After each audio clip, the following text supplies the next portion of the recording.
बच्चों नमस्कार। बच्चों हम लोग कक्षा 9वीं गणित में आज देखेंगे दिए गए टेस्ट के प्रश्नों का हल। और टेस्ट जो हुआ था बच्चों उसमें 4 टॉपिक था। आपका गणित का इतिहास था, वास्तविक संख्याएं थी, घातांक और बहुपद था। इनमें से जो प्रश्न दिया गया था बहुत ही सरल थे, निश्चित रूप से आपने अच्छे से किया होगा। तो चलिए इनके हल को देखते हैं और इसके हल को आप देख करके अपने उत्तर की जाँच भी कर सकते हैं। तो चलिए प्रश्न पहला का हल है। प्रश्न पहला में दिया हुआ था रिक्त स्थानों की पूर्ति कीजिए। क्वेश्चन पहला में क्या दिया हुआ था बच्चों, रिक्त स्थान पूर्ति कीजिए। तो इसमें पहला प्रश्न का पहला उत्तर हो जाएगा वैदिक गणित में खाली स्थान सूत्र है, तो आपको लिखना है 16 सूत्र। कितने सूत्र होते हैं वैदिक गणित में? 16 सूत्र होते हैं, जबकि 13 उप सूत्र होते हैं बच्चों, याद रखना है। आकाश तथा शून्य के लिए खाली स्थान शब्द का प्रयोग होता था। दूसरा खाली स्थान दिया हुआ है, आकाश तथा शून्य के लिए खम शब्द का प्रयोग होता था। किसका प्रयोग होता था बच्चों? खम। ख में अम की मात्रा लगा देना, खम शब्द का प्रयोग होता था। जिस बहुपद में दो पद हो उसे खाली स्थान बहुपद कहते हैं। तीसरा खाली स्थान था, तो यहाँ पर हो जाएगा द्विपदी। दो पद हो तो द्विपदी बहुपद कहलाएंगे, द्विपदी बहुपद कहलाते हैं। ये इस तरह से आपको लिखना है, या द्विपदी बहुपद कहते हैं। चौथा खाली स्थान दिया हुआ है 0.3 बार शून्य और 723, ये इस तरह से दिया हुआ था। इसको मानक रूप में लिखना है। तो इसका मानक रूप में लिखने के लिए क्या करेंगे बच्चों, सबसे पहले तो आप दशमलव हटा लीजिए।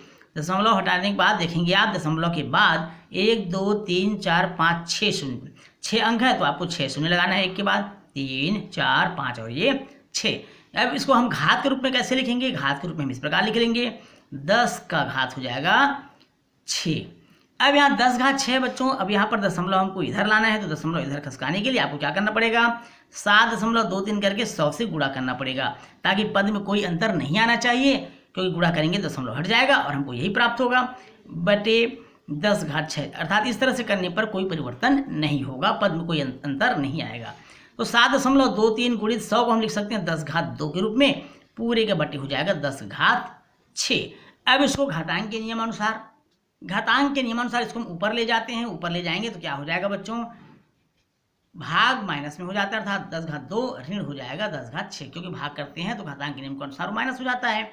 7.23 गुणित हो जाएगा 10 का घात ऋण 4, कितना हो जाएगा ऋण 4, और यही उस खाली स्थान का उत्तर होगा। ये होता है मानक रूप। आपने अगर ऐसा लिखा है तो आपका उत्तर बिल्कुल सही होगा बच्चों। पांचवा जो खाली स्थान दिया हुआ है, पांचवा खाली स्थान जो दिया हुआ था 1 घात 9 भागित 1 घात 5, जैसा कि अभी आपको बताया हूं मैं कि भाग करते हैं तो घातांक के नियमानुसार, चूंकि आपको मालूम है अगर भाग हो रहा हो तो इनके जो घातांक है वो घट जाते हैं, माइनस हो जाता है। अर्थात यहाँ पर हो जाएगा 1 घात 9 ऋण 5, और 9 में 5 घटा दीजिए बच्चों, 1 घात 4, तो उस खाली स्थान में आ जाएगा 1 घात 4। अगर आपने ऐसा लिखा है तो आपका उत्तर बिल्कुल सही है, 1 घात 4। ये हो गया पांचवा खाली स्थान। चलिए चलते हैं प्रश्न क्रमांक दूसरा की ओर। प्रश्न दूसरा इसमें जो दिया हुआ है बच्चों, प्रश्न दूसरा है 4378 गुणा 9999 का मान एक न्यूनन पूर्वेण सूत्र से ज्ञात कीजिए। एक न्यूनन पूर्वेण सूत्र आपको वीडियो बनाया गया था, उसमें डाला गया है, आपने वीडियो देखा भी होगा, बहुत सरल है। इसमें 2 भाग बना लीजिए आप, उत्तर का दायां भाग और उत्तर का बायां भाग। बाएं भाग में देखिए बच्चों 4378 इसमें एक कम कर दीजिए, एक न्यूनन एक कम कर दीजिए, ये हो जाएगा 4377 हो जाएगा। ये 4377 जो प्राप्त हुआ है उसको इस पद से घटा दीजिए। 9 में 7 गया 2 बचेगा, 9 में 7 गया पुनः 2 बचेगा, फिर 9 में 3 गया 6 बचेगा बच्चों, और 9 में 4 गया तो 5 बचेगा। अब इसे जमा कर लिख दीजिए, 4 3 7 7 5 6 2 2, ये हमारा क्या हो गया बच्चों, आंसर हो गया।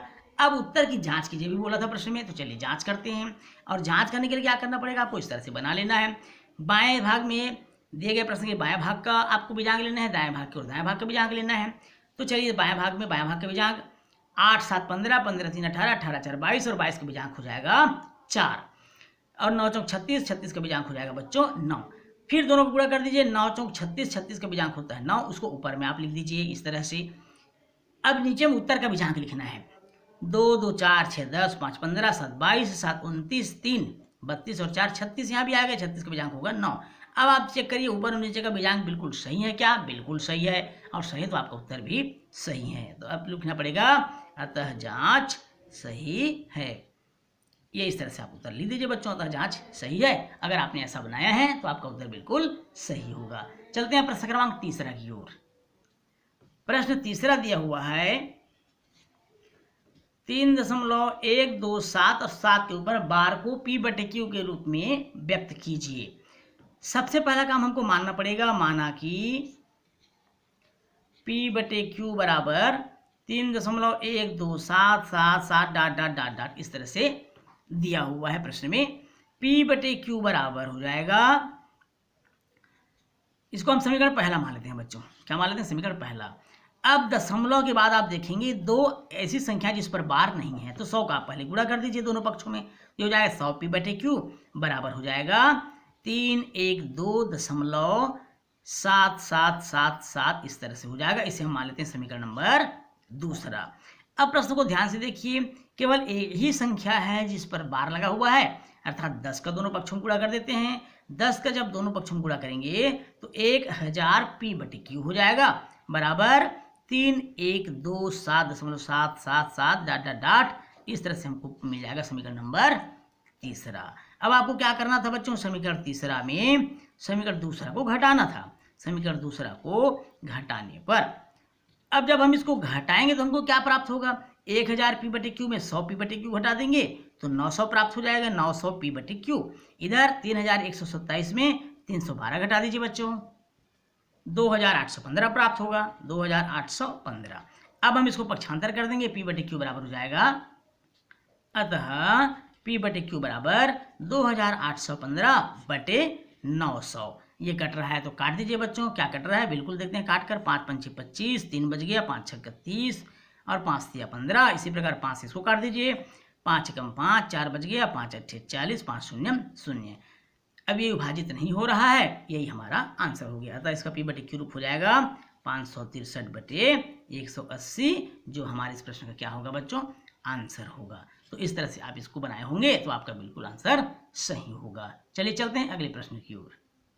प्रश्न क्रमांक चौथा। प्रश्न चौथा दिया हुआ है, सरल कीजिए 5 धन करणी 3 बटे 2 ऋण करणी 3 धन 2 ऋण करणी 3 बटे 2 धन करणी 3। ये इस तरह से दिया हुआ है। हम क्या करेंगे बच्चों?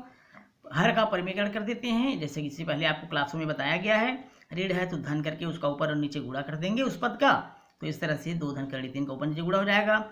उसी प्रकार दूसरे पद तरफ हम देखेंगे तो नीचे में धन दिया हुआ है, वो हो जाएगा ऋण, अर्थात 2 ऋण करणी 3 बटे 2 ऋण करणी 3। इस तरह से आपको लिखना है। उसके बाद गुणा कर देना बच्चों, 5 का गुणा इन दोनों पदों से, करणी 3 का भी इसी प्रकार गुणा करेंगे। 5 दूनी 10, 5 करणी 3 धन करणी 3 का गुणा करेंगे, 2 करणी 3 धन 3 दिया 9 का वर्गमूल 3 बटे 2 ऋण करणी 3 2 धन करणी 3, ए ऋण बी धन बी का सूत्र लग जाता है, ए वर्ग ऋण बी वर्ग धन। इधर भी गुणा कर दीजिए बच्चों, 2 दूनी 4, 2 करणी 3 2 करणी 3 और 3 दिया 9 का हो जाएगा 3, पूरे का बटे हो जाएगा 2 का वर्ग अर्थात 4 ऋण 3। 10 में 3 जोड़ दीजिए बच्चों, 10 और 3 13 हो जाएगा। 5 करणी 3 2 करणी 3 7 करणी 3 होता है, पूरे का बटे हो जाएगा 4 में 3 घटाने से 1 धन। इसी प्रकार 4 और 3 यहाँ भी 7 हो जाएगा, 7 ऋण 2 करणी 3 2 करणी 3 जुड़ जाएगा, 3 हो जाएगा 4 करणी 3, पूरे का बटे हो जाएगा 1। अब यहाँ पर बटे का कोई मतलब ही नहीं है, यहाँ पर घटा देते हैं बच्चों। 13 धन 7 करणी 3 धन 7 ऋण 4 करणी 3, 13 में 7 जोड़ दिए, 13 7 20 होता है, धन 7 करणी 3 में 4 करणी 3 घटाएंगे तो हमको मिल जाएगा 3 करणी 3। तो ये जो आपको प्राप्त हुआ 20 धन 3 करणी 3, ये इस प्रश्न का क्या होगा? आंसर होगा। चलिए देखते हैं बच्चों प्रश्न क्रमांक 5वां।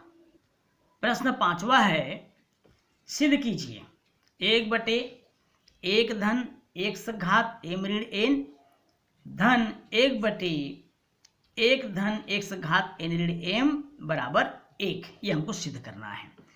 तो सिद्ध करने के लिए हमको LHS लेना पड़ेगा बच्चों। LHS अर्थात इस पूरे पद को लेना होगा और लघुत्तम निकालना होगा। 1 धन 1 से घात m ऋण n और 1 धन 1 से घात n ऋण m, ये लघुत्तम आ जाएगा। इनका 1 से गुणा करेंगे वही पद आएगा, कोई परिवर्तन नहीं होगा बच्चों। इसी प्रकार इनका भी 1 से गुणा कर दीजिए, कोई अंतर नहीं आएगा। इस तरह से आपको लिखना है, बराबर आपको लाना है, जो दिया हुआ है 1 लाना है आपको। अब यहाँ पर देखिए 1 और 1 हो जाएगा 2 धन, बाकी को आप यथावत लिख दीजिए बिना परिवर्तन के, n ऋण m धन 1 से घात m ऋण n। अब नीचे में आइए बच्चों, 1 का गुणा करने से कोई अंतर आएगा क्या? बिल्कुल नहीं आएगा, जो कहती हूँ आप लिख लीजिए n ऋण m इस प्रकार से। धन x घात m ऋण n का गुणा 1 से करेंगे, कोई परिवर्तन नहीं आएगा बच्चों, और इनका इससे गुणा करेंगे तो हमको प्राप्त हो जाएगा 1। अब ऊपर को जो को त्यों लिख दीजिए, 2 धन x घात n ऋण m धन x घात m ऋण n पूरे का बट्टे हो जाएगा 1 और 1 2 धन x घात n ऋण m धन x घात m ऋण n। ऊपर नीचे देखिए कोई समानता है क्या? बिल्कुल समानता है, पूरा कट गया, बचा बराबर 1, जो हमको क्या करना था? सिद्ध करना था। इस तरह हमारा सवाल क्या हो जाता है? सिद्ध हो जाता है। चलते हैं अगले प्रश्न की ओर। प्रश्न क्रमांक 6वां।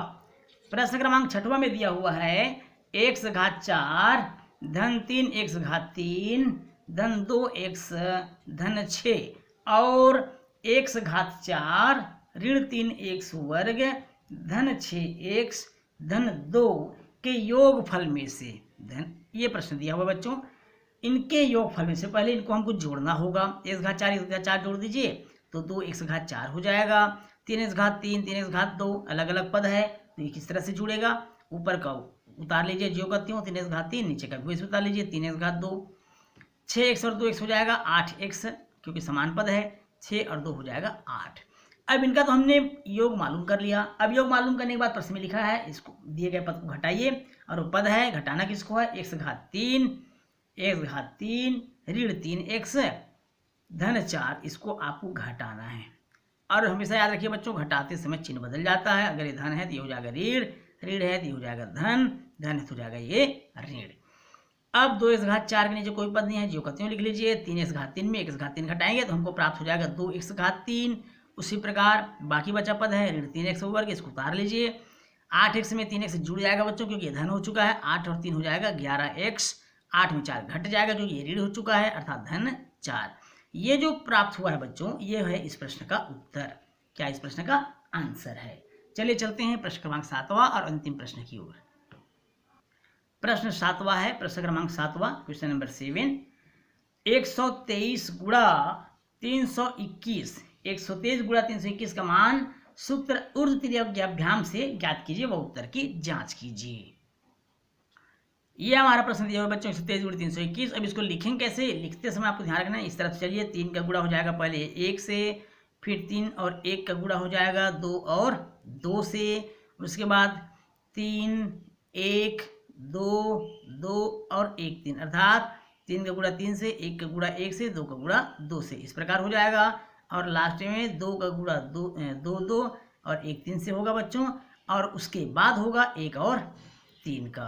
तो इस तरह से पहले आप इसको लिख लेंगे। चलिए चलते हैं, पहला भाग ये हो गया, फिर दूसरा भाग, फिर तीसरा भाग, फिर चौथा भाग और ये 5वां भाग।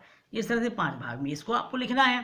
3 एकम 3, 3 दूनी 6, 2 एकम 2, 3 दूनी 6, 2 एकम 2, 6 और 2 कितना होता है बच्चों? 8, उसको यहाँ पर लिख लीजिए।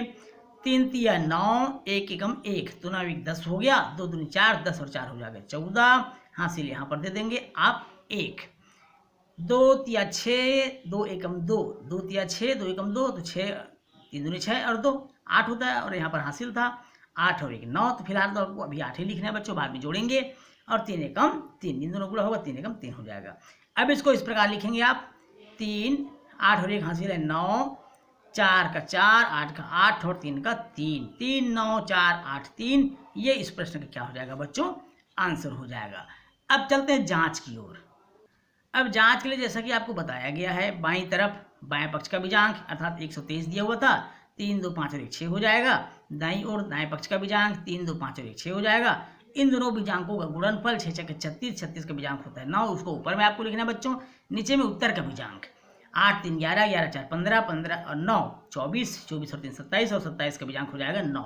अब आप ध्यान से देखिए बच्चों, उत्तर ऊपर और नीचे का बीजांक समान है, अतः उत्तर की जांच सही है या उत्तर सही है आप लिख सकेंगे यहाँ पर। और ये हमारा हो गया प्रश्न क्रमांक 7वां का हल। निश्चित रूप से आप सबको बहुत अच्छे से समझ में आया होगा और यह वीडियो बहुत अच्छे से पसंद भी आया होगा। यदि ऐसा है बच्चों तो वीडियो को लाइक और शेयर करना बिल्कुल नहीं भूलिएगा।